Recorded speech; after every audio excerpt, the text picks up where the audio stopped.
Apathy is the first one. Lack of interest, lack of inspiration, being uninspired. These things piss me off in people, on the simple understanding that every single human being has the opportunity to be inspired by anything. You can be inspired by just someone else smiling at you, knowing you're having a great day, and they smile at you, and you've felt some warmth from that situation. In the same way, for me, apathy pisses me off because you wake up in the morning and you have 24 hours. You and I have the very same number of hours that somebody on the street has, who's just about surviving and has barely enough food to survive. And every single minute of their day, they're spending trying to find food. And we equally have the same amount of times as somebody who's a billionaire and in that day goes out and makes £1 million.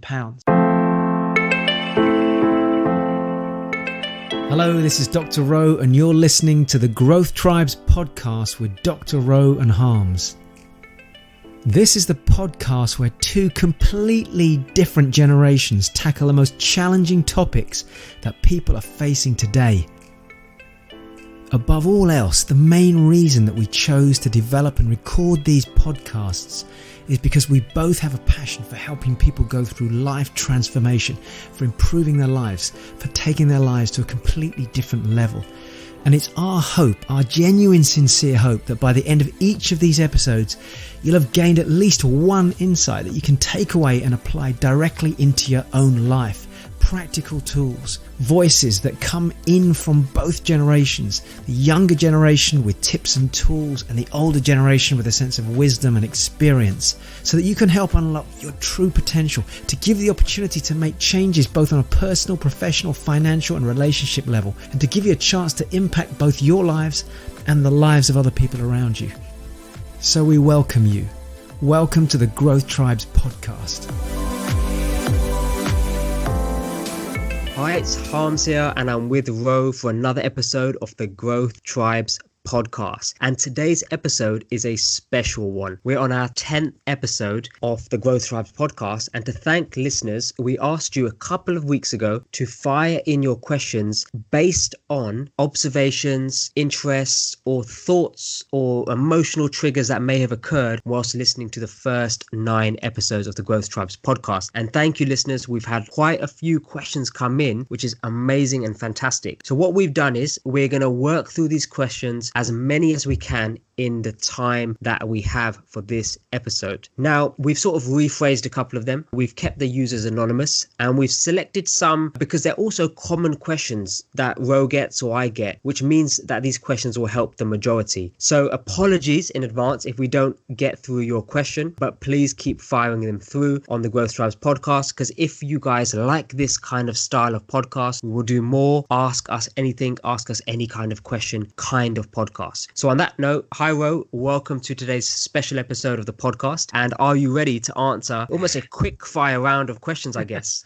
Hi Harminder. Yeah, thank you for again bringing me on, and it's great to be here. I love this. I think, we discussed this about a month ago. This is a great idea. And as a coach and a mentor over the years, people have often thrown questions at me, and I've tried to sort of wing back an answer, whether it's through a text message or through a response on Facebook. But to do it this way is really powerful. As you know, in the Growth Tribes community, we have an open forum. Because it's a closed community, the questions are very deep and very searching, and it gives me a chance to even coach people live there. So this is a chance for me to respond as though someone was asking me a question as a coach. So fire away. I've had a quick look down the questions. It's nice to see them. I think we'll do as many as we can, as you said, but I'm open. I'll come back with the occasional rant, I'm sure, at some point during the course of this podcast as well. Absolutely. And if you listen to this and you wasn't sure on how to get your question into the process, it's quite simple. You just head to the new Instagram account, which is at the Growth Tribes podcast. So just go to Instagram, find at the Growth Tribes podcast, and just direct message us your question. It's as simple as that. No emails, no web forms. Just head to Instagram and send us a message with your question. Or you can just say hi and just tell us how much you love the podcast or what you would like to see more of. So on that note, let me ask the first question. So the first question is coming from one of the listeners, and it says, Harms and Rowe, after listening to your podcast and looking back on things I have done in the past, I sense a feeling of regret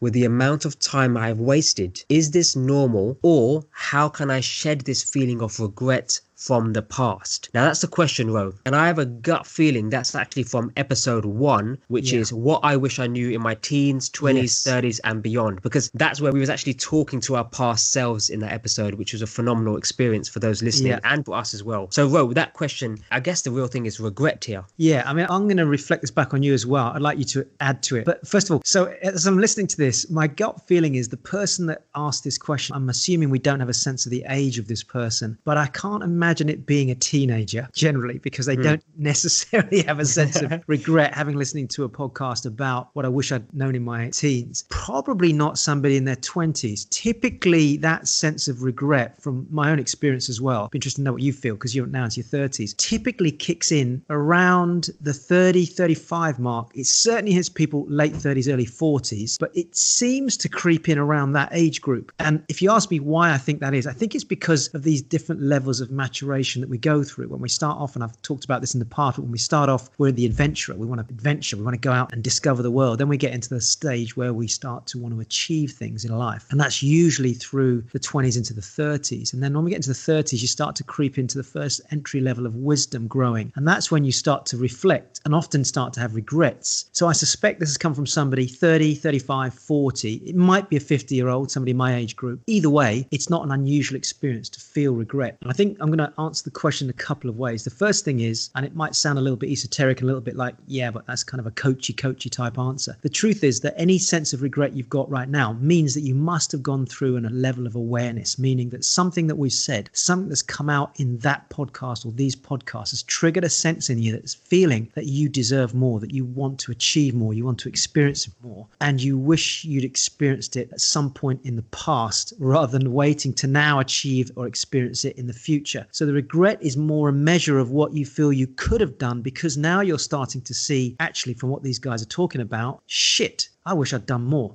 Is that making sense, Harm? I'm going to kind of check in with you because you're going to have to be my listener, if you like, as I'm speaking. Yeah, that absolutely does make sense. And often the awareness, just like you've said, Ro, triggers when you know that there's a greater opportunity out there, or potentially you should have been spending your time wiser. And that's potentially can trigger from listening to podcasts like this, listening to aspirational things, reading aspirational books. Because often, I've read books and I thought, oh my God, I should be doing more. That time I look back and I think actually there was a bit of regret there. Because one of the challenges, and I've heard often is, when I ask people and they ask me, have you regretted anything? And I think those people who naturally say, I don't regret anything, I just don't get a sense that that's true. I don't know where that's really coming from. Because if you've done things, you've tried things, you've experienced things, then certainly, you're not going to make a perfect decision every time. So naturally, there will be things that you do regret. And I first had this when I changed my career into building a property portfolio and building a business. I looked at my decade before and I felt like it was a waste of time. So that was my first initial reaction to regret. But now, whenever I feel that feeling, it's a natural feeling. So the person asked the question, is it normal? And I personally think, yes, it is normal, but it's how you respond to that regret. So now I turn that feeling and I flip it on its head and I say, I use that feeling of regret as motivation and a way to almost give me a kick up the backside to get working on stuff that I know I should be working on. Because I say, do I want the next 10 years to be like the last 10 years where I was a bit lazy, for example? So that's the way I sort of approach regret now. Yeah, and I think we'll build on that. But the key thing for everybody listening is that what Harminder's sharing as well is insightful, in the sense that if you ever get to a stage in the future, which you will do, every single human being will get to a point where there's maybe something they would like to have done. They might not want to use the word regret, but the reality is I think everybody has. The people that say, I don't have any regrets, I think you get to a stage in life where the wisdom of life kicks in and you say, actually, it's just part of this massive tapestry, this painting, this chapter or a book that I'm writing, which is called my life, however you want to phrase it. And part of that journey has been all these different experiences. And I wouldn't be the person I am today had I not had those experiences. So for that reason, I don't really regret the fact they happened to me. However, if you actually zoomed in and homed in on very specific things, I think each of us can honestly say, hand on heart,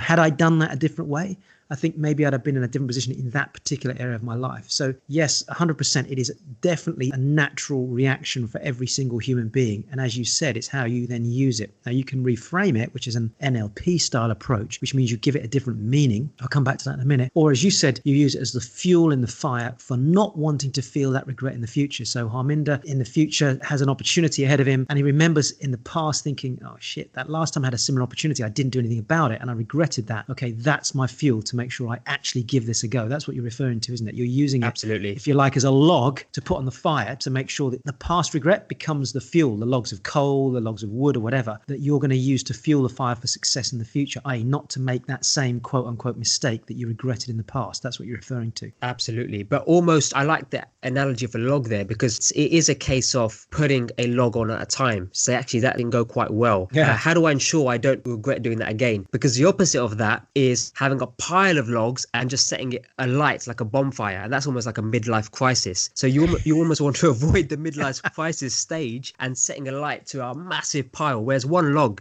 that's a tiny bit of regret. I think where this question may be coming from as well is, okay, I've regretted a large part of my life, but the danger here is now you're going to set, and sometimes maybe it's necessary. Maybe it is necessary to set alight a large pile of wood, an entire tree, rather than just one log. Is that fair, Ro? Yeah, I think the key thing here is to make it fuel rather than make it the focus of pain.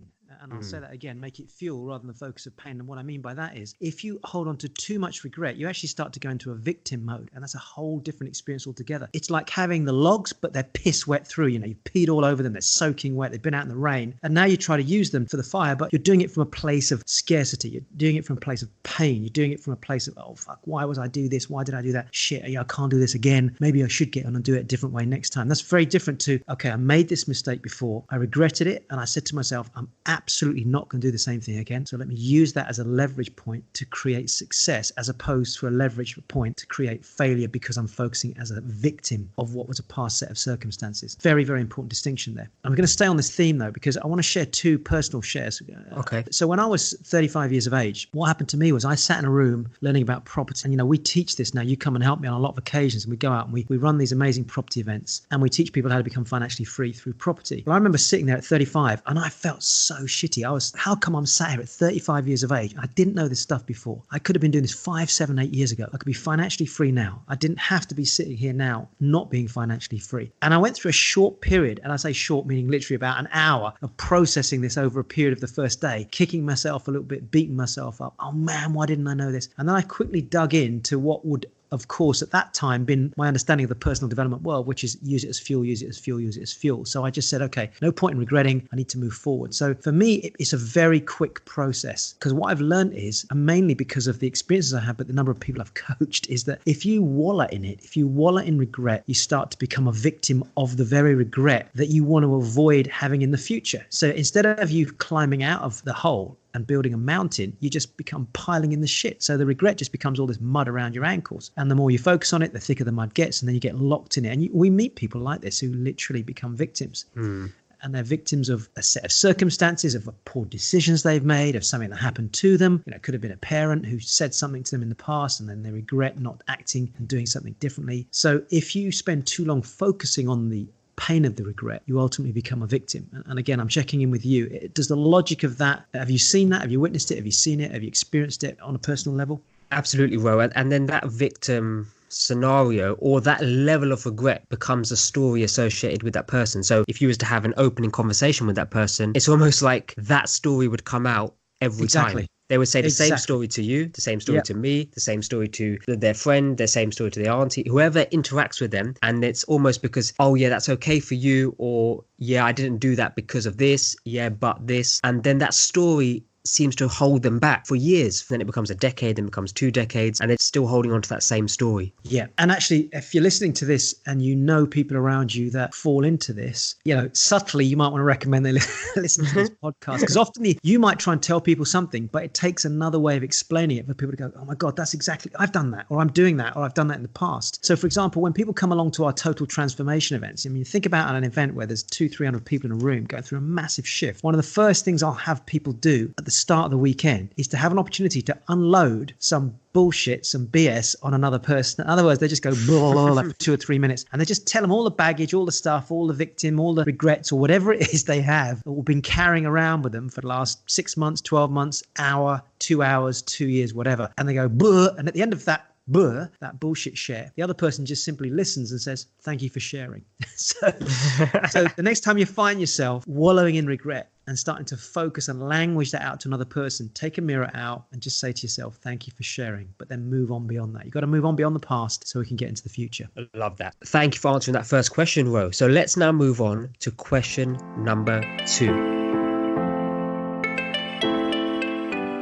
And my gut feeling with question number 2 is it's to do with the money episode. From memory, and I'm just pulling this up now, is episode number 3, understanding your money beliefs, management, and how to attract more into your life. So question number 2 now is focused around episode number 3. And the question, Ro, is what do I do if my partner is not responsible with money and I want to make some of the changes you discussed in that episode number 3, and that's just me adding some context here. How can I make him follow this system? So I'm going to fire through that again. What do I do if my partner is not responsible with money and I want to make some of the changes you discussed in episode number 3? How can I make him follow this system? So that's the question, Ro. And I've emphasized the word make there intentionally.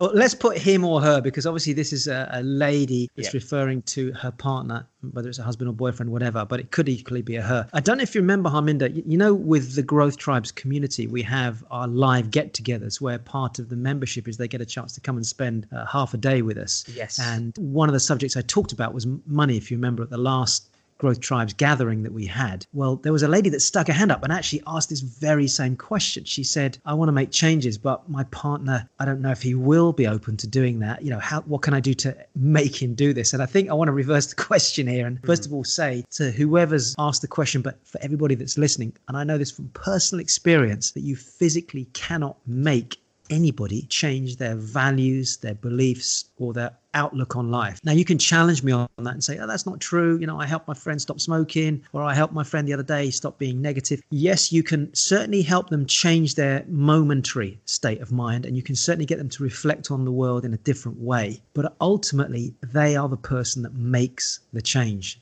not you. And I think that's really important. And I say that for another reason, because I just recently was approached by somebody to help them deal with a situation of jealousy and anger. And they said, Ro, would you be able to do some NLP, hypnosis style work with me? Please, I'm open to you doing whatever you need to do. And I said, okay, I'm going to start by asking you a set of questions, and I'm going to get you to reflect on the past month of whenever you felt jealousy or anger or frustration. And I'd like you to start to capture on paper what you were feeling and what was the trigger for that. And I think from that, to start with, loads of insights will come from it. And the reason I'm doing that is because I don't want to be the person that fixes you. I don't want to be the person that gives you the solution. I don't want to make you change, because if I make you change, you're going to have to keep coming back to me for the solution. But if I can give you some tools to help you get the insights, that will ultimately give you the opportunity to take responsibility to then deal with your anger and your frustration and your jealousy towards other people. And the response, this on a WhatsApp message, by the way, 11-minute WhatsApp message, the response that came back was amazing. Voice was higher, energy was higher. It was like, oh my God, I'm inspired just by the questions you've asked me. So even without me saying a word, hopefully the answer is coming out in the way I'm sharing this, which is we can't make other people become responsible for the way they deal with money. But what we can do is we can start to give them insights. We can start to give them a different view. We can start to share with them some of the learnings that we've got, and possibly some of the potential risks or the ultimate consequences of us not learning to manage our money properly. So by doing that, what we're saying to somebody is, look, honey, I love you very much. I've been learning these amazing tools about money management. In fact, I've just been listening to this great podcast with this young guy and this older guy, and they've just been sharing some really interesting insights. And I realized I've been actually doing certain things the wrong way. I just wanted to share with you what I've been learning and what I think I've done wrong. Now, if I came to you, Harminder, and you were my partner, and I said that to you, what would be your natural reaction? Because I haven't prompted this in this question. I'm just literally saying to you how I would deal with it. What would be your natural reaction if I'd sat down with you and used that approach? And let's say you weren't particularly open to start with. What would be your natural reaction for me coming to you with that approach? Well, actually, I like that approach, Ro, because my natural reaction would be you've kept the emphasis on yourself. In that scenario, you've said you feel like you've been doing some things which may not have been right, or you may want to improve it. So what you're not doing, which would probably get my back up and get me defensive, is saying, oh my God, you've done this, Harms, you've done this. The way you've been managing this money has been wrong. Dr. Ro said this is the best way to do it, and you've been doing the opposite. So I'm getting, who's this Dr. Ro guy? Don't ever mention his name around me again. And I'll be getting pissed off naturally.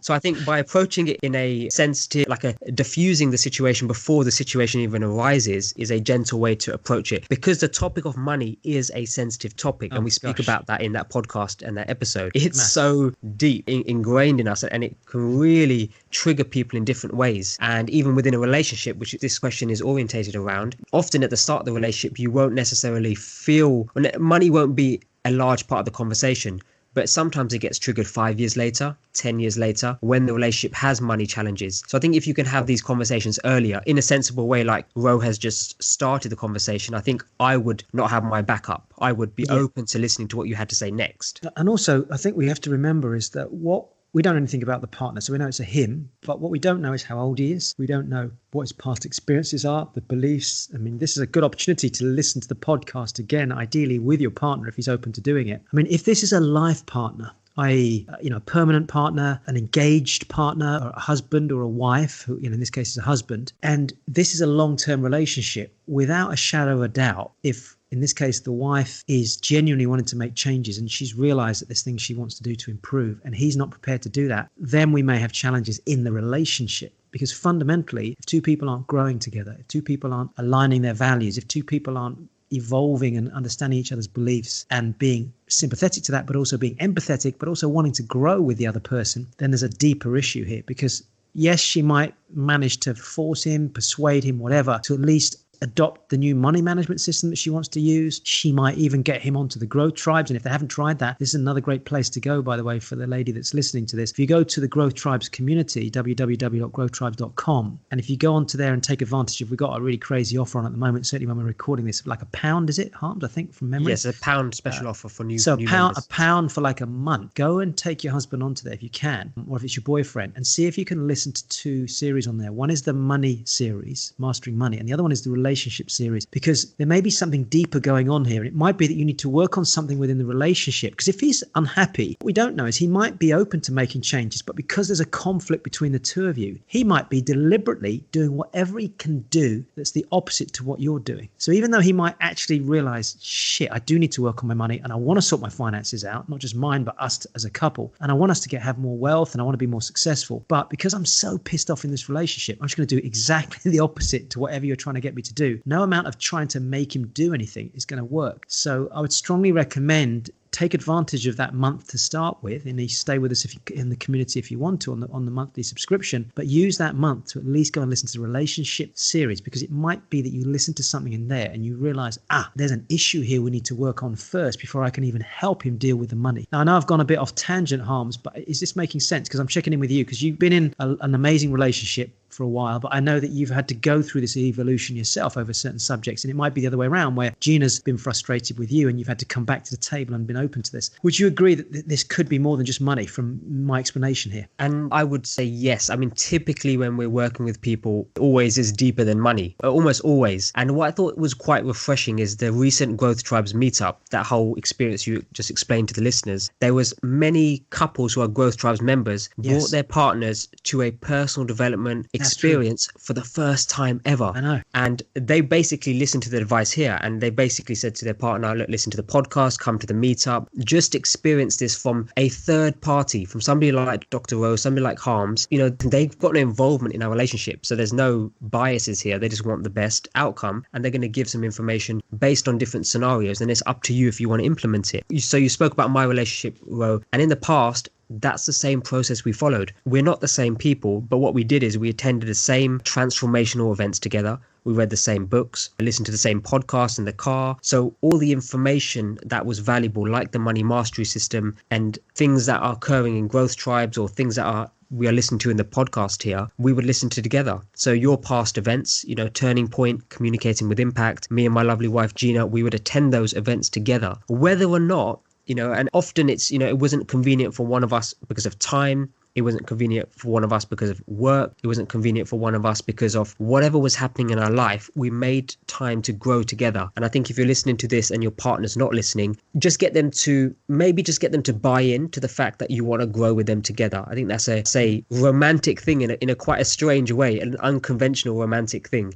Rather than give them, take them out to the cinema, come take them to a transformational event. It's quite quirky. It's different. But when you leave that event, you're both going to be on the same page. And then you can, instead of one person asking us this question, you both can ask us this question as a couple. I think I did exactly the same thing 17 years ago with my partner, my fiance, and she at the time hadn't been to any personal development events at all. It was a Tony Robbins event and it was a birthday present. I said, honey, we'll go to the event. If you don't like it, within half an hour to an hour, we'll leave. This has been my world for so many years, and she hadn't been into that space. So we walked in and we just sat down. And one thing I've learned over the years is don't say anything about the event. Don't tell them anything. Just ask them to have their own experience. Don't tell them what to listen to watch out for, because the minute you do that, you're giving them your own set of values and rules around the experience of it. And she was hooked within 20 minutes. She was totally hooked and she stayed for the whole experience. It was amazing. But I learned not to force that upon her. And I think that's the key thing. If we bring it back to the money question, because this is all linked to money ultimately, what I would say to this lovely lady is, for now, just adopt everything that you've been learning from us.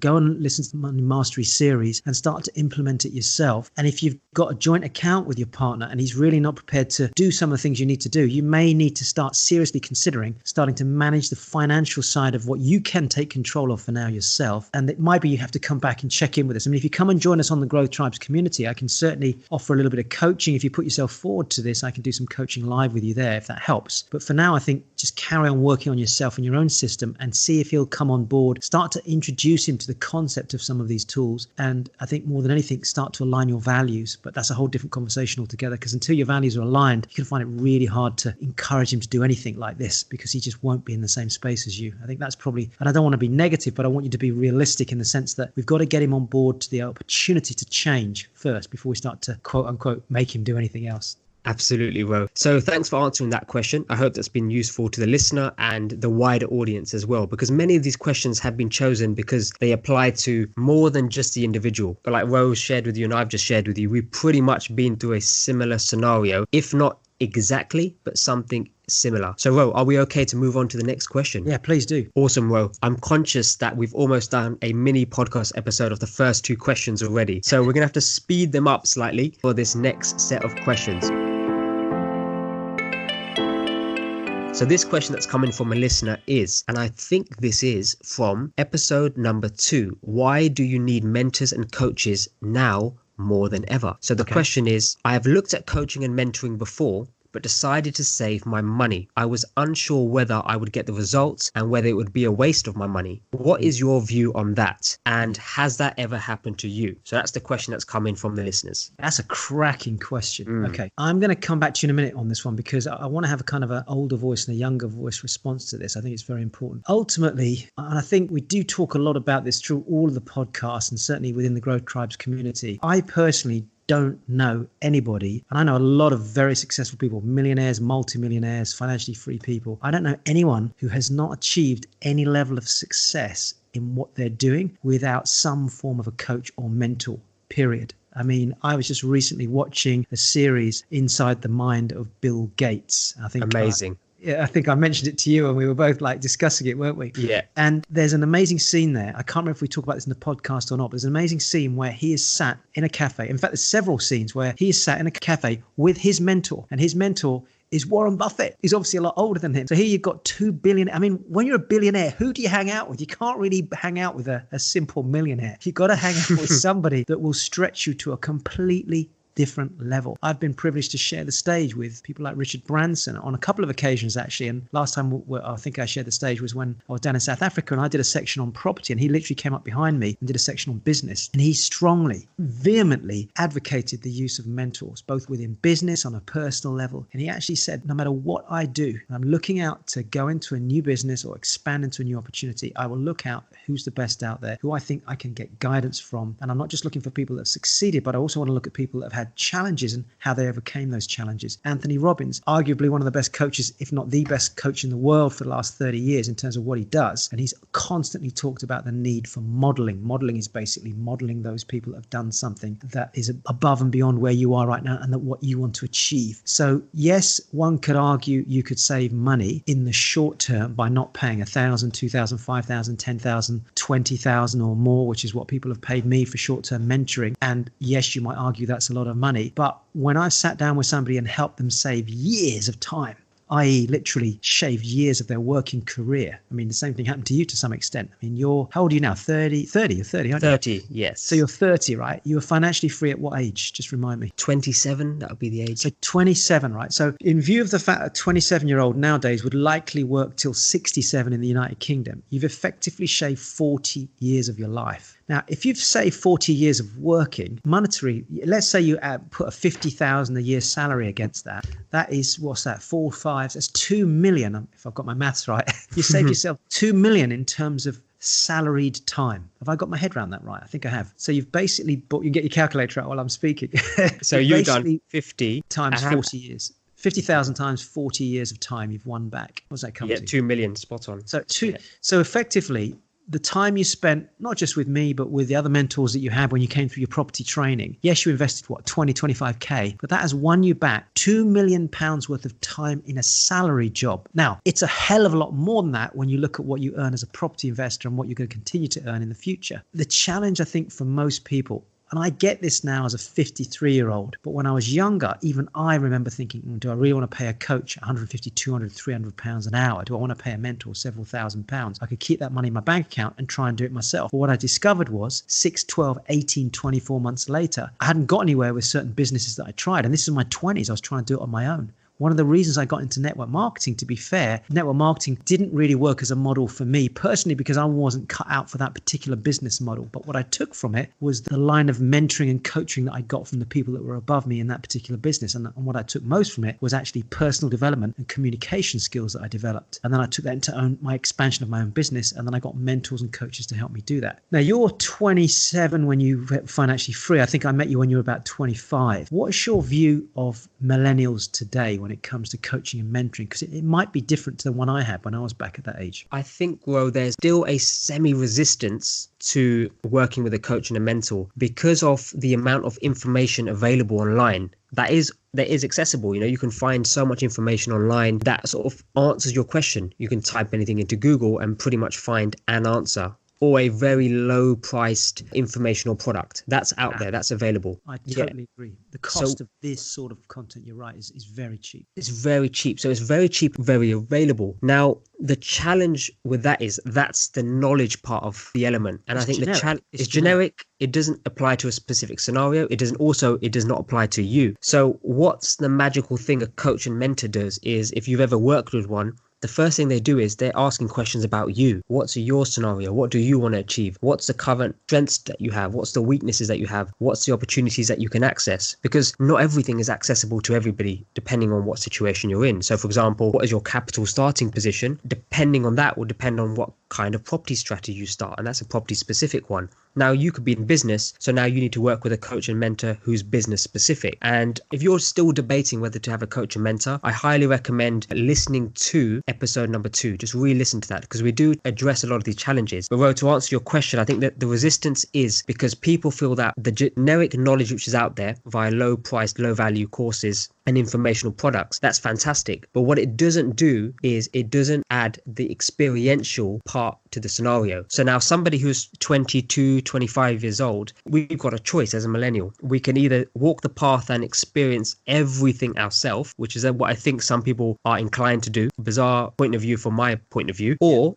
they can take the other path and say, who has experienced this and has the knowledge, which is what we talk about in the episode, and can they save me decades worth of time rather than me and my ego going and attempting to do what I want to do, and maybe it takes me 20 years when it should have taken me 2. And that's how much you can shrink something by getting the information plus the experience, and then the final part is accountability. So, and accountability is paired with action. So what I would say to millennial, and I've been there, that's why I can talk about that in the sense that when I was reading books on business and real estate and property, it was great, perfect. I'm reading all these books, but there was no actual action off the back of it because I wasn't taking advice from somebody who's experienced it, walked the walk. And I think that's the missing element. When you work with a mentor, especially, they will bring the experiential part to the game. And when you work with a coach, they're going to guide you on the path that's right for you.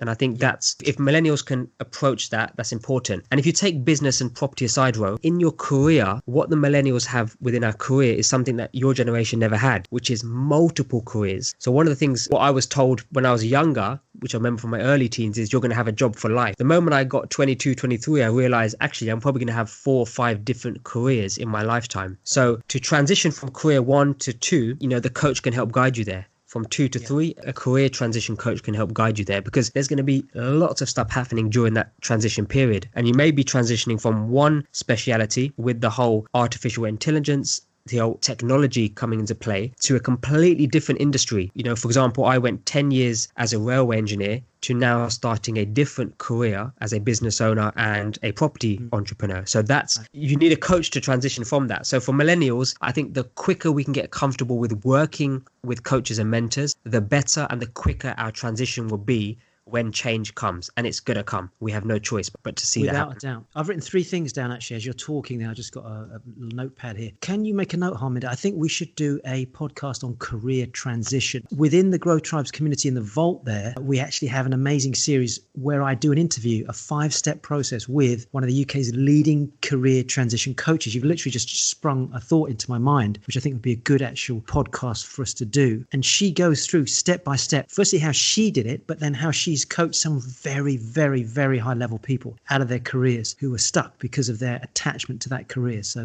go and have a look. For those of you that haven't been into the community yet and haven't been into the Vault, go and have a look at that, because that's a great series. That's the first thing I wanted to cover very quickly. 2 other things. I've just drawn a little diagram out to try and simplify it, because you've just touched on a very important thing, and that is that there's a lot of free content out there. So for millennials, these days we're so used to, and not just millennials, but people of all generations now, there's so much free content. This is a free podcast today, and there's a lot of value in it. And people often mistake that for coaching, that it is different. Think of it as a 3-step process. I'm going to just capture this in my head and just try and illustrate it as a diagram in your minds. Step 1 is inspiration. What free content gives you is inspiration and insight. It gives you oh my gosh, an aha. So for a lot of the time, we can become addicted to a lot of free content, because every time we listen to something free, it's new, it's fresh, it's exciting, we get inspired, we get insight, but it doesn't get the results you're looking for. So what happens then is you move to the next level of learning, which is usually some sort of paid process, like a subscription. Growth Tribes being a classic example of that. Or you buy some online products, they're lower cost. You might go to a seminar, it's lower cost, could cost you 2, 3, 4, 5. Total Transformation, for example, people can come along to that, they pay their money to be there. It's an incredible event, and they get from that clarity and focus. So what you get from the next level outside the free content is clarity and focus. You start to understand the subject deeper. You start to get a sense of focus, but you're not necessarily getting the results yet. You're starting to implement it, but you're not quite there yet. Then you get to the third and the top level, which is coaching and mentoring. And what that gives you is acceleration and results, because now you're working with somebody that takes the inspiration and takes the insight, takes the clarity and the focus, and now works out a bespoke, rational, structured plan with accountability to get you to exactly where you want to get to at a specific time. And for that, and because it's one-to-one, you're going to pay more for it. But then that means you're going to get bigger results from it. That's my simple formula. I'm just recapping what you just said there. I don't know if that makes sense, but that to me is really clear. I love that, Ro, and that does make sense, because it puts a simple 3-step process for somebody. And why the free content is important is because what's inspiring to me and what's insightful to me is going to be different to what's inspiring to you. So you would then focus on maybe a different kind of wealth vehicle for yourself and then go down that path. Absolutely fine. And I think that's massively important, which is why the free content is out there. But like Ro said, don't necessarily spend, an entire 12 months on free content without specializing. And as part of that specialized process is getting in front of a coach and a mentor to get you exactly that, acceleration and results. Because Ro, if I was to share my personal opinion, if I was to build a property portfolio without the coaches and mentors that I've worked with, it would have probably taken decades to get the results that we've got. And then we've got the results, then that sort of gets systemized, and then we can go move on to different things in life and then transition into something different without spending the next 40, 50 years doing the same thing. And I think that's where coach and mentor's been tremendous for us. An example is that it took us about 1.5 years to get to a point where we found certain organizations that would give us guaranteed rents on properties for up to 7 years. And I remember going through a process with you and my business partner and telling you what we did, and you went and managed to do the same thing in a matter of about 3 or 4 months. Do you remember that? That was fantastic, yes. So that's a classic example of accelerated results as a result of leveraging off somebody else's direct knowledge and experience in the market. So coaches and mentors, 100%. Look at the value, not look at the cost. That would be my ending sentence to that. Awesome, Ro. So this question has to be quick, otherwise we're not going to get all of the answers in. So Sorry. Ro, this one's come to you specifically, and it says, Dr. Ro, what things piss you off? When do you get most wound up or annoyed with people? So what things piss you off? When do you most get wound up or annoyed with people? All right. So obviously this is going to be me answering this one, not you. So, okay. So I'm going to keep it really simple. I'll put it into words. Apathy. Apathy is the first one. Lack of interest, lack of inspiration, being uninspired. These things piss me off in people, on the simple understanding that every single human being has the opportunity to be inspired by anything. You can be inspired by just someone else smiling at you, knowing you're having a great day and they smile at you and you've felt some warmth from that situation. In the same way, for me, apathy pisses me off because you wake up in the morning and you have 24 hours. You and I have the very same number of hours that somebody on the street has, who's just about surviving and has barely enough food to survive. And every single minute of their day, they're spending trying to find food. And we equally have the same amount of times as somebody who's a billionaire and in that day goes out and makes £1 million. So you can attach it to money. You can attach it to inspiration. We have the same 24 hours that some person can go out there and touch another person's life. They can feed them. They can help them. They can guide them. They can care for them. They can look after them. They can nurture them because they're dying. They're ill. They're a loved one. In the same way that somebody else there could be sat in front of a TV knowing that a member of family is not well, knowing that a member of their family is ill or who they need help, or possibly they're an elderly member of the family that can't get down to the shops and just needs some support, and that person sat at home watching the frigging TV because they're apathetic. That's what pisses me off. It pisses me off when people have an opportunity in their lives to do something. It doesn't have to be massive. It's not even about achievement, but it's about being able to give beyond themselves or to do something to inspire their own lives. Pick up a book, read a book, switch off the TV, switch off the internet, switch off the game that you're playing on the computer, on the iPad, or sitting talking about shit to somebody else when you could be doing something else. So apathy pisses me off. You're probably getting a rant coming on here. It started. You know, talking about other people for no reason than just to talk about other people. And look, we all can get caught into that occasion if we're fed up or we're annoyed about something, but to wallow in it, to persistently talk about it, to make it the subject of every single conversation and to make it the focus of that conversation, that's what pisses me off. Because in that same 15 to 20 minutes that you had moaning and complaining about that person, unless it had at the end of that conversation some form of solution, some sort of way to change your way of thinking or to help that person or to disassociate with that person, and why have that conversation? Because as I said recently, I think in a live video that I did on Facebook when I was in Denmark, you know, why have that conversation if it's not going to serve you or that person? Because it might be that you're bitching and whinging about that person and they're sat at home having dinner, not even thinking about you, and yet you're thinking about them. So I think that's another thing that really pisses me off. And the other thing I find these days that pisses me off is the amount of time people spend just focused on other people's lives on the internet. I see people sat reading online magazines now, like People or whatever it's called, or they go into these Hollywood type movie channels where they're listening and watching the lives of movie stars. This person was on the beach with somebody else. This person was found kissing somebody else. This person was half naked on the beach over here. This person was caught drunk in a nightclub. Their fucking lives. Let them do what they want. Why should you be worried about what Leonardo DiCaprio's doing because of a situation with a girlfriend or whatever? You know what? That guy has done amazing stuff for the environment. Why should you be worried about something that Kevin Hart did just recently, where in fact he's done an inspirational video on Netflix where he talks about some of the learnings? That's worth watching. But why go and read about the stuff that he did was slightly negative? He did it. It's his life. If you don't live your life and make your own mistakes and go through your own learnings and go through your own inspiration, all you're ever going to do is live your life through a fucking screen and by looking at the internet. They're the things that piss me off. I think that question is well and truly answered.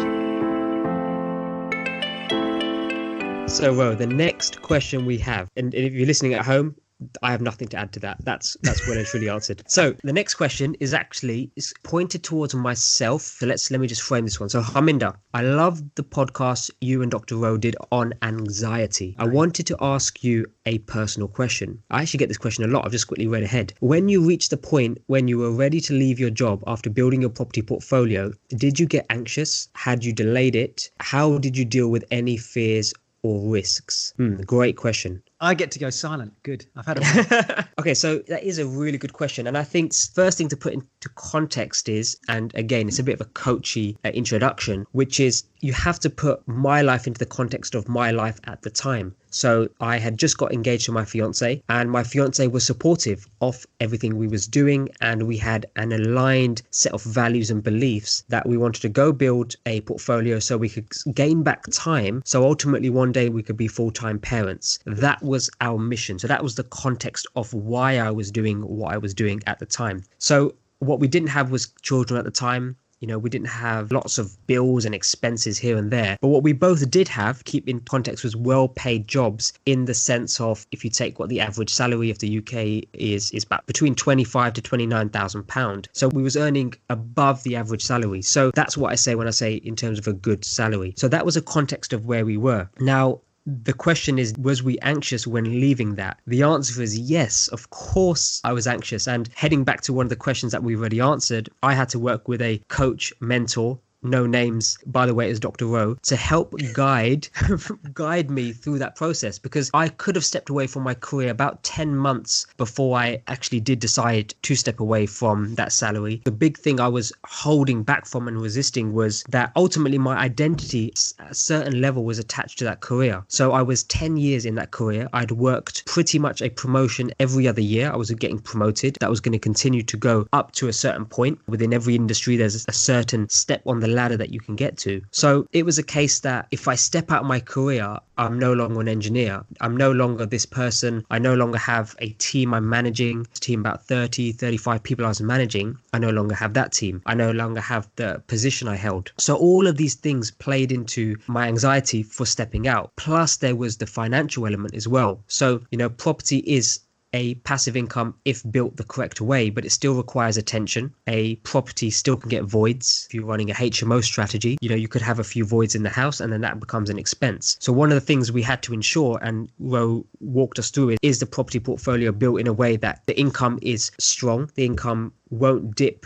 month by month. So you have a level of certainty and security with what kind of income you're getting in. Now, that was the logical side of things. And what really helped me make the decision and analyze the risks is, you know, the question here is, how do you deal with any fears and risks? It was really thinking about the opposite parallel universe as such. And what I mean by that is I started to get more scared of actually staying in the job than stepping out of it, because we've got the security layer of income in place. And the challenge I had was, if I did not step away, I was saying no to opportunity. I was saying no to adventure. I was saying no to exploration. I was saying no to variety. I was saying no to leading a no limits life. And what I mean by that is leading a life where we have a say in the outcome of it. So what we didn't have to do is wake up every day at 9 o'clock, clock in at 9 o'clock and clock off at 5 p.m. every single day, and do that 5 days a week for 45 weeks of the year, and then ask for, 2-3 weeks of annual leave allowance to my supervisor and say, can I please have some annual leave? So that's the world I was stepping away from, into a world where actually we can now do what we want to do. So I was just really reframing it in my mind. And that's something that Ro helped me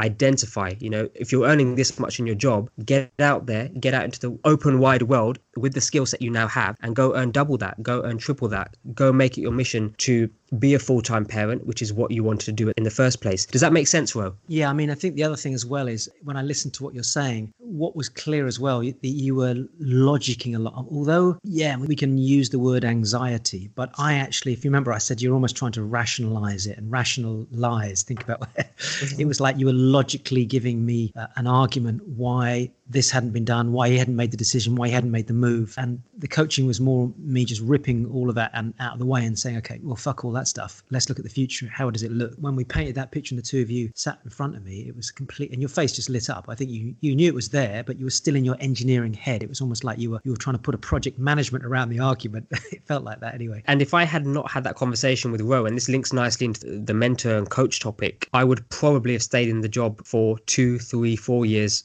longer. And if you put that on a timeline linking to question 1, which is regret, me and Ro may not have been sitting here doing this podcast. So it's closing the door to one thing doesn't mean there's not an open door elsewhere. Yeah. And then it's a case of, if for me it was just, okay, I feel this is right, and Ro's spot on there. No decision is entirely logical. It doesn't have to make perfect sense to you. There's got to be a bit of a balance, and we've made that decision. We haven't looked back, Ro, and it's a great question. Actually, can I add to it a personal message, a personal share? So this person may listen to this, I don't know, in the future, but I have a very close friend of mine who he left his career. He was actually in the army, and just recently, it was last year actually, he was saying that he'd seen some of his peers and they'd gone to very, very high levels in the army since he'd left the army, and he was, having slight regrets, and maybe should he have stayed in there longer, he could have been in that position. And I said to him, but look at the situation you're in. You don't have to get up and go to work. You get to see your kids, you get to take them to school, you get to spend time with them, you get to travel around the world and do experiences with them. And, you've built a property business. Look at all these other things. And I think he was feeling that maybe the property business could have been bigger. Maybe he could have achieved more. And I think it was just that, and this can happen to all of us. There's that little bit of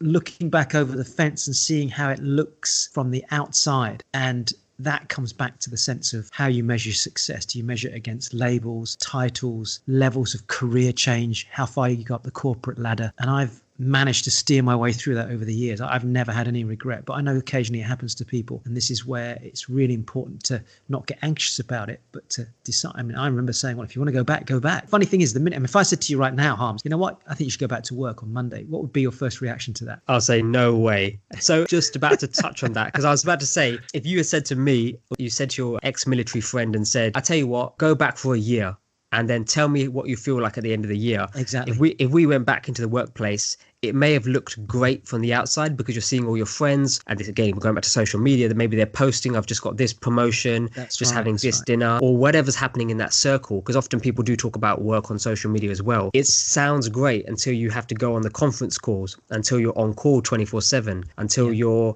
too busy to have a conversation with your kids in the evening, which is what, we vision into the future. If I took all these promotions, would I really be there for the children? Possibly not. Especially if you're in the military, you're away for long periods of time. There's just no comparison. So I think you're spot on there, Ro. The nice thing was, and it fits into everything we said, we talked, and because I'm older, I'd sort of almost acted as a coach and just a reminder, really. He's a very insightful person, and then he got it. But I think it's just that moment of reflection that happens. But great question, great answer, by the way. I think that anxiety, you framed it well. I think it was an anxiety, but it wasn't a massive anxiety, because I think you placed the logic in front of you and you were weighing up the two. I guess ultimately the anxiety comes to that very final point when you actually have to make the decision. Exactly. And then after that, it's a big relief. If I'm being honest, if I put myself back in the picture, it's a big relief. And then we had a lot of lie-ins for about 4 or 5 months after that, after a decade in the workplace. And then we started to get busy again. So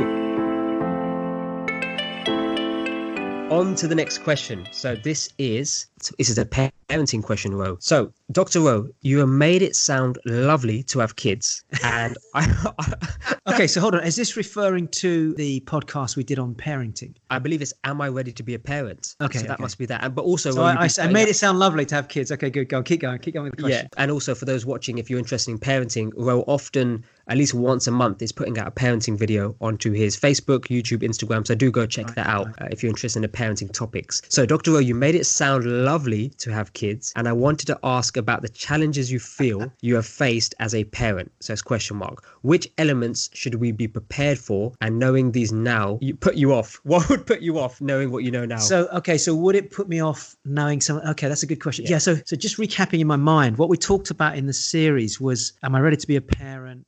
And I think the overview I gave was, look, ultimately, I think you said it. People said, there's never the right time, or, to be a parent, or now. There's lots of ways you can look at it. It could be always be the right time, or it could never be the right time. My view was, and if you remember I said this, the opportunity to walk, I can still remember saying, walking down the street and your daughter, and this has happened to me so many times, has stopped and pointed to a flower or smelt it. I mean, my daughter Liv is in that phrase at the moment, or pointing to a butterfly and just watching it, or getting it on their finger. And that moment, how do you replace that? You can't replace that. That's just priceless. I was sat watching her the other night. She wasn't very well, and she just looked so calm and so peaceful while she was sleeping. They're all the things that are amazing about having kids. And you're never, any parent parent you talk to, they will always talk about those things. But are there challenges? Absolutely. Are there things that you have to put aside? That was the other thing I think we talked about, is people say to me, I can't have kids because we can't travel. And I was explaining, if you remember, how much traveling we've done. In fact, I'm recording this actually right now whilst I'm staying in an Airbnb in the middle of Denmark, traveling with our kids. We've driven across Europe. We were in Belgium, went to Brussels, then we drove up through Germany, stopped there, then we came up into Denmark. We were going to go to Sweden, but we decided to stay here now. So all those things can be done. But it has come with challenges. Traveling 2,700 kilometers with 2 children is not a doddle. We could have flown, but they get irritated. They don't have the same patience that we as adults have. So as much as you want to play spot this and spot that, and what color's this and what color's that outside the window, there's a point when they get frigging frustrated and you're going to have to stop. So we plan the journey. Instead of, I would have just driven it non-stop through the night. I would have probably stopped at a charging point a couple of times in the car, taken a half an hour nap, and then carried on and got here and done a Rambo on it all night. Can't do that with kids. So one of the challenges you're going to have as a parent with kids is the minute you have children, and you said it as well, Harms, going to seminars. So earlier on in this podcast, you said myself and Gina, no matter what the circumstances, we found a way. But what you didn't mention when you said, if you've got something else going on, find a way to get around it. If you've got a social event, cancel the social event, come to a seminar. If you've got a work event, cancel the work event, come to the seminar. If you've got kids, okay, that's not quite as easy. So the parents listening to it would have gone, yeah, but Harminder, I got 2 kids. It's not quite as simple as you think. Going to a 3-day training, how do I find somebody to look after my kids? And then it becomes more challenging. So what we found is our seminar experience of learning definitely changed. When they were really young, my mum would come and we would bring her to the hotel. So she would stay in the hotel with us. We would go down and Stina or I would go up and see if the kids were okay and come back down. And these were like 3-day training seminars. I remember going to a T. Harv Eker event once and my mum was with us. So I think the challenge is going to become more obvious when it comes to being able to go away and to drop things and quickly go do something you used to be able to do easily and quickly. That's where you find the challenge comes in. Now, I'm going to use the word challenge because it's more challenging in the sense that you've got to manage that now. And what I mean by that is traveling across Europe has been a lot of fun, but we've still had to feed them. So my youngest is like me. She can go, energy. And suddenly if she gets hungry, bang, she just gets frustrated. She starts screaming or crying or getting frustrated. And now you probably don't believe me because you've only seen the beautiful side to her. Whereas my youngest is a slow burn. Sorry, my eldest is a slow burn. She'll burn slowly. And even when she's hungry, she doesn't make a lot of noise about it. She just says, I'm hungry, Daddy. Whereas my youngest is completely different. So my eldest is calmer. My youngest is fiery. And that happened twice on this trip. It happened today, actually, when we were out. So you have to learn to manage those situations. And that's when it becomes challenging because even the calmest, most level couple, when you've got 2 kids that are pushing all the buttons, that's when you go, I just need a moment of silence. And this is where you're thinking, okay, so that podcast, I'm thinking maybe we shouldn't have kids right now. But that's part of the decision you have to make as a parent. If you think it's going to be some nirvana, it's not. And I didn't paint that picture. What I said is it's got some beautiful experiences, but you're going to have to accept that with it comes some changes as well. So traveling is definitely, you have to manage that. If you want to get out for the evening and your kids are really young, we found it actually very difficult. And I don't mind admitting that because, as you know, Harminder, and you met me after we'd been doing this for a while, but we traveled a lot with Savannah. I mean, a lot. So by traveling to different countries, we never felt that we had people in those countries that we could trust enough to leave her. So we weren't in a position on any of those travels, apart from when we were in Scandinavia, where Stina's mum was, where we could actually go out for an evening on our own. So no point when we were in Australia did we ever have a night out on our own. So we made our nights out with our daughter. We'd go out and have dinner. We'd go out and walk along the beachfront, and she'd be sleeping, in the buggy or in the pram when she was younger. When we went to Barcelona, and we lived in Barcelona for 10 months on a beach, we would walk along the beachfront at 9-10 o'clock at night on the basis that, hey, she's asleep or she may still be awake, but we didn't want to lose that experience. We just didn't have it as an opportunity to have it completely without, with our own time. So for us, we chose to give up the opportunity when we were traveling to have, if you like, date nights.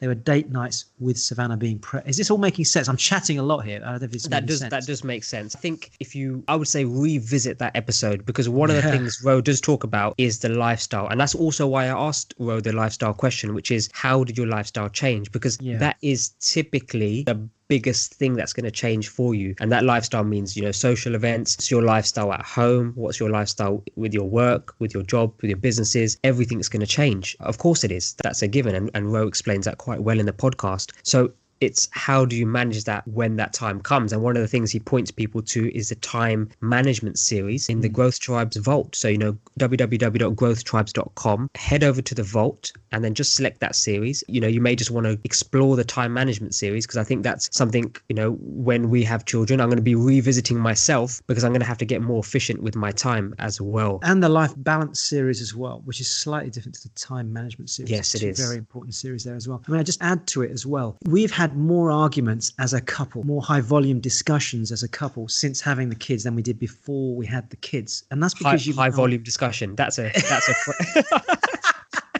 That's another way of saying argument. I'm trying to make it sound a little bit more constructive. But yeah, we've had more of those because you're now discussing how to deal with two human beings that are evolving, that are growing, that have their own beliefs and values. And, I might react one way and Stina might react another way. And before I know it, the two of us are disagreeing about how we reacted to the children, because you've now got, in our case, there's 4 of us in the family. So that is going to happen. If you can't deal with that as an adult, then you're probably not ready to be a parent. And I'm not trying to put you off, but what I'm saying is you're going to have to be mature enough. Now, it doesn't mean to say you have to be 50 before you have kids, but at least feel that you're ready to take that on. It's a chance to grow. Our kids come into our lives. I honestly believe this, spiritually and emotionally. Our kids come into our lives to teach us a lesson, a life lesson, personal lessons. We grow through our kids. We grow because they bring something to the table. Their little souls have been brought here, and their journey is to pass a message on to us. It gives us a chance to evolve as well. And that's why I say to people, if you're really thinking about having kids, it's going to be a massive opportunity to really discover more about yourself. It is genuinely a beautiful experience, and with it comes the opportunity to face challenges and high volume discussions with your partner. I love that, Ro. I'll tell you what, do we have time for 2 more questions? All right, if we keep them quick, yeah. All right, let's keep them quick, because the next question actually ties in quite nicely to this.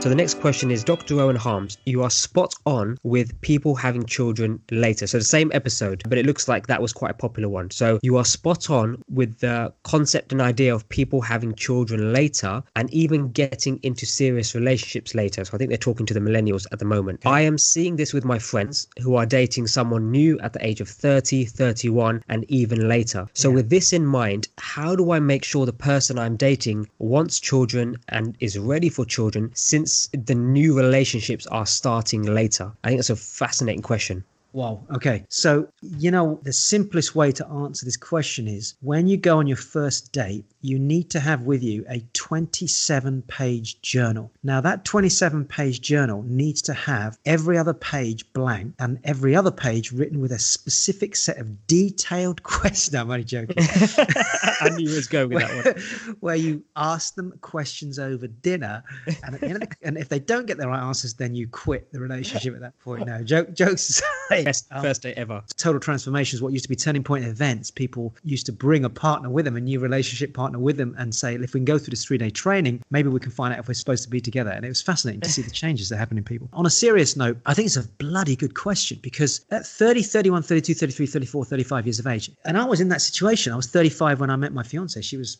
13 years younger than me. I actually jumped straight in with some pretty deep conversations, as did she, because she's a very emotionally developed person, much more emotionally developed than her physical years. So we got into very deep conversations quickly. I think that's the key point here is if you meet somebody and you feel a strong connection with them, don't be afraid to start having more meaningful, the word is meaningful, conversations, and start to have conversations around values. Now, if you don't know what I'm talking about here, I think this has come up in one of our previous podcasts. You might be able to help me out here, Harminder. It's certainly in the Growth Tribes Vault, and it's certainly conversations that have happened. For example, when we ran our last Growth Tribes gathering, one of the subjects we talked about was values, because people were struggling to choose the order of their values. And the youngest people we had actually in the Growth Tribes gathering was an 11-year-old, a 13-year-old, right through to people 50, 60 years of age. And one of the things I was explaining was that if you are misaligned with your values in any relationship, if that is wrong to start with, then as the relationship evolves, although you might be attracted to each other physically, sexually, and there's a sense of variety, that can very quickly get out of alignment if you're not aligned with the values. So I think what I would say is, if you genuinely want to have kids, and I'm going to bring it back to you in a minute, Harms, actually, on this one. But if you generally want to have kids and you are at an age where you're 25, 28, 29, 30, 31, 32, 33 years of age, and you believe that it's one of your higher values, then I would say as quickly as possible, have a values conversation with that person. So in answer to the question, how do I deal with this in an early relationship? Then talk to them about their values. And you can bring that out through questions, ask them what's meaningful to them, ask them what's important to them. How do they see families figuring in the future? How do they value family? How are their family lives? How do they see themselves? Here's a great question to ask somebody. Imagine you had kids right now. How would you be as a parent? How would you see yourself as a parent? Make it a fun conversation, but get to those meaningful conversations early. And if you find the person you're talking to can't even go remotely to that place, quite frankly, you're probably with the wrong person to start with. That may sound like a bold statement, and slow me up if you think I'm going off track here, Harms, but we're talking about a question where somebody's saying, how the fuck do I cut to the chase quickly? That's ultimately what the question is. That's ultimately it. I think you've nailed it there, yeah. So how you cut to the chase quickly is you simply early in those dates, maybe the first, I wouldn't say the first or the second date, maybe you can start to bring it in. By the third date, if you can't be getting to that level of conversation, then I would say, because that's what you want to get to quickly, then you're probably with the wrong person. If you go to the Growth Tribes Vault, I know we keep talking about the Growth Tribes in this section, but I'm just thinking of lots of Growth Tribes series that we've got. There's a brilliant series on Who Am I? And that series essentially helps you look at your values, but it gives you some brilliant questions that you could use when talking to another person. So that might be worth having a look at. I think that's how I'm going to answer the question, Harminder. I mean, if you want to add something as a millennial, because you've been in this space, you're kind of there already as a person. Any views you want to add to that from your side? I think you've actually summarized it fantastically. And remember, everybody listening, that these series and things we speak about, I'll link up on the show notes. So growthtribes.com/podcast. So I will put it there. So I think the thing that stood out to me, Ro, is have a high value and not a high volume discussion, but a high value discussion with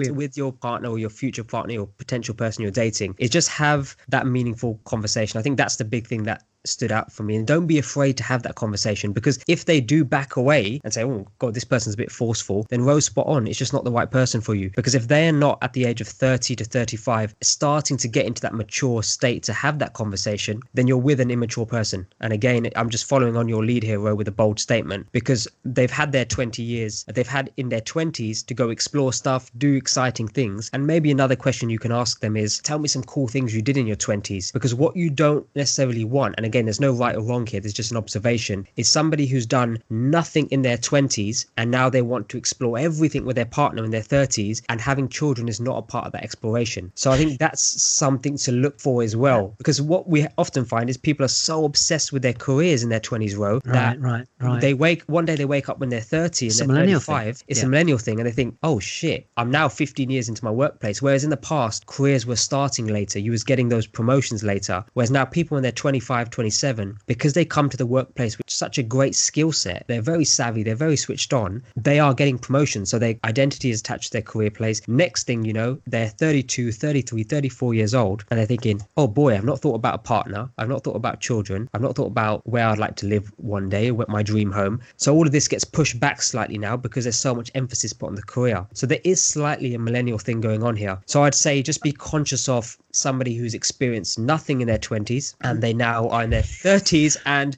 children is not a part of that because they haven't traveled, they haven't understood who they are. I'm laughing as you're talking, because this goes back to the first question, which is regret. So imagine you're having dinner with somebody and they spend the first 5 minutes saying, I really regret not doing this in my 20s, but you know what, I've made a decision, I'm going to do this in my 30s and 40s. I just want to be out there and do all the things I should have done in my 20s, and they're regretting it. You should be thinking, hold on, there's an alarm bell here, right? They're actually going to take action on that, but right now I'm not so sure, And then you could say to them, well, how would you feel about doing that with kids? And if you see them go, what?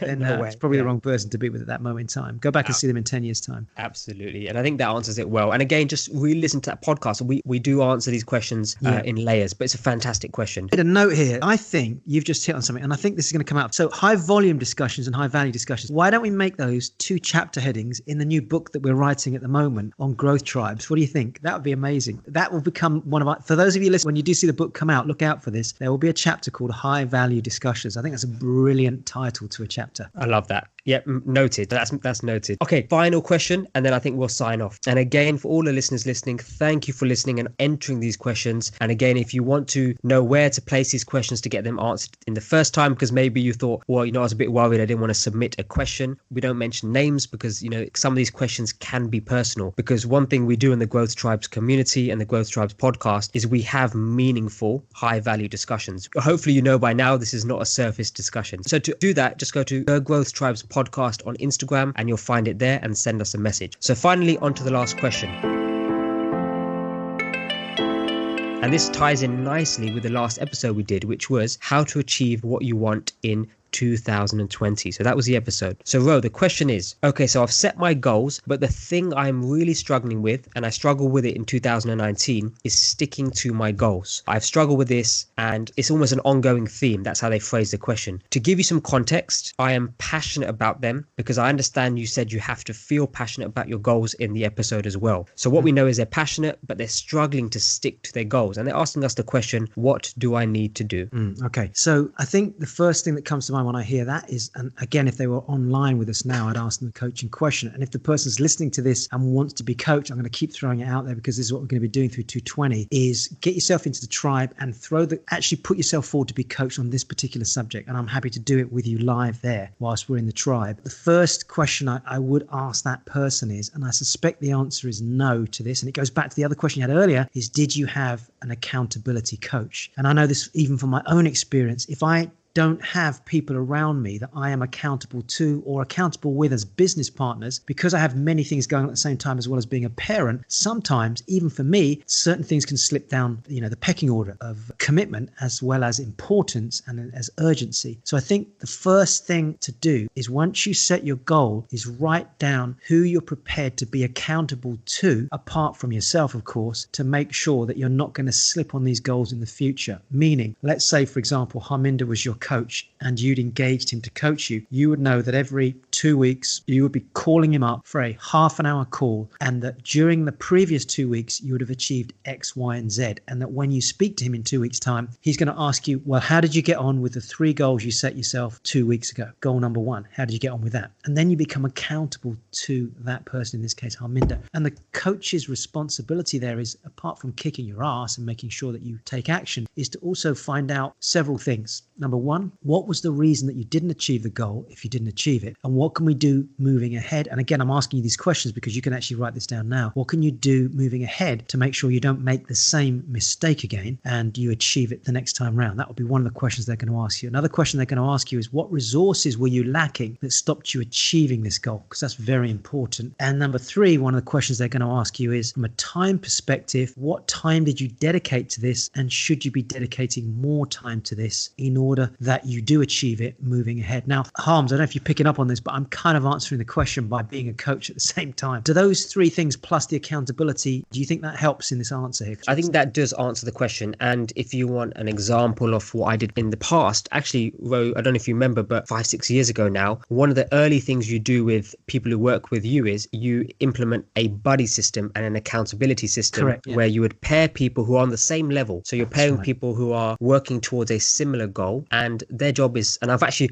whilst you're doing it in the background, I pulled up my buddy call log just to check in with some of the questions, and you've actually worked through those questions, and we would just go back and forth with our accountability buddy and log that as well to really see a trend in results. Are we working towards results, or are we just exerting effort for the sake of exerting effort? Or I'd like to have that many properties, I'd like to have that much income, I'd like to have a 6-pack, but really I'm spending no time doing it. So that's the goal of the accountability buddy. Now, we've created that environment within the growth tribes as well. So one of the things that many growth tribes members get is they have an online community. So as well as Ro personally coaching anybody who wants to be coached in there, it's coached as a live experience, so other members can learn from it. Also, other community members are go-getters. They're people who are going out there, doing things, getting busy, achieving extraordinary things. Small businesses, medium-sized businesses, large businesses, property companies, online companies. It's exciting. It's an exciting place. And you've got full-time parents, got retired people who are retired at an early age. It's a fantastic mix of people.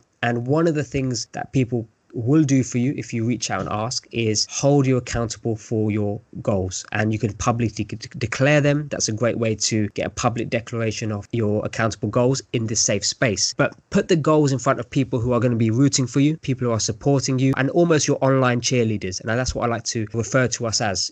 We're not going to say that goal's too big, that goal's not good enough, or I can't believe you didn't achieve that goal last week. It's all about being your cheerleader and supporting you in order for you to go achieve those goals. Yeah, I like like that. In fact, I'm glad. Thank you for raising that. I thought about the fact we can bring them into that space as well right now. But if anyone, it's a very good point, Harminder. If anybody's listening to this and you are listening to this right at the end of 2019, but it could be that you're listening to it at the end of any year, because these are evergreen recordings at the end of the day, and you want to get into that fold early, do it quickly. Come and join us in January, February. I mean, certainly January 2020, one of the first calls I'm going to be coaching session I'm going to be doing is over money. So we've got a gentleman put his name forward to be coached about money, some blocks he's got with money. But the other thing, of course, is that if somebody comes on and they say, oh, these are my goals, A, B, C, D, E, F, G, H, I, J, K, what you won't get is people saying, that is bullshit. There's no way you're going to achieve those. But what you might get is someone like myself or Harminder or one of the more senior people within the group saying, looking at those goals on a scale of 1 to 10, how realistic you think it's going to be to achieve those 18 goals that you've set yourself by the end of February.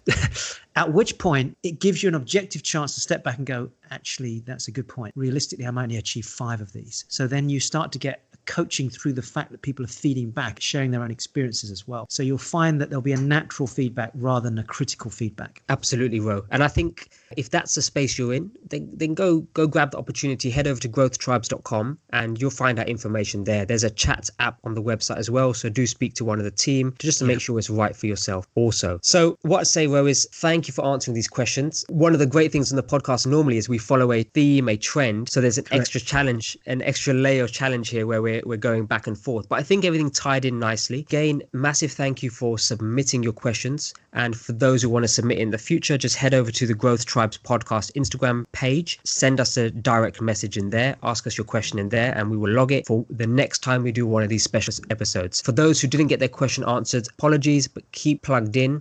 Head over to the Growth Tribes, ask us that question personally one-on-one. Often it may be because the question is very personal and you just need a quick fire response from Dr. Ro or somebody else senior within the Growth Tribes community to get that answered. One other thing, Harminder, we haven't mentioned it, and it may come in as a question, but if anybody asks a question about the Growth Tribes gathering, the live get-togethers that we have, if you would like to attend one, we're likely to be having another one early 2020. So feel free to, once you're inside the tribe, ask that question, and those dates are going to be issued very soon. And that'd be a great chance to actually meet somebody that's been listening to the podcast as well. I look forward to that as well. Awesome, Ro. Any final words? No, just have an amazing 2020, or if you listen to this and it's 2021, 22, have an amazing next year. Hopefully these have been great tools that have helped you. Keep listening and keep sharing the message of the Growth Tribes. If you've got friends that you think could benefit from it, I would love for them to come listen to us, and I would love to see you join us in the Growth Tribe so I can actually talk to you. And I know Harminder would be doing the same thing as well. Lots of stuff to learn and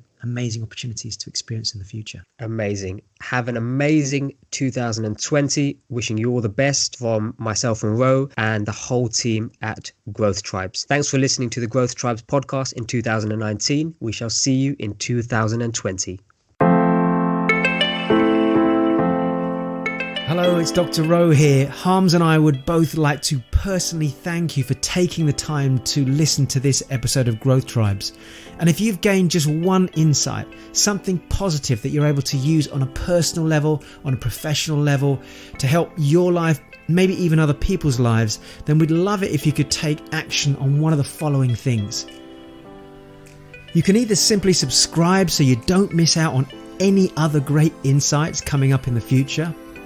You can share this podcast with close friends so they can also get the benefits of the tips and tools that we're sharing. Or it would be amazing if you could give us a review and let others know just how great this episode was. And finally, if you do have a question, don't forget to submit it on growthtribes.com/podcast. Thank you again for listening. This is Dr. Rowan Harms signing out, and we'll see you again on the next podcast.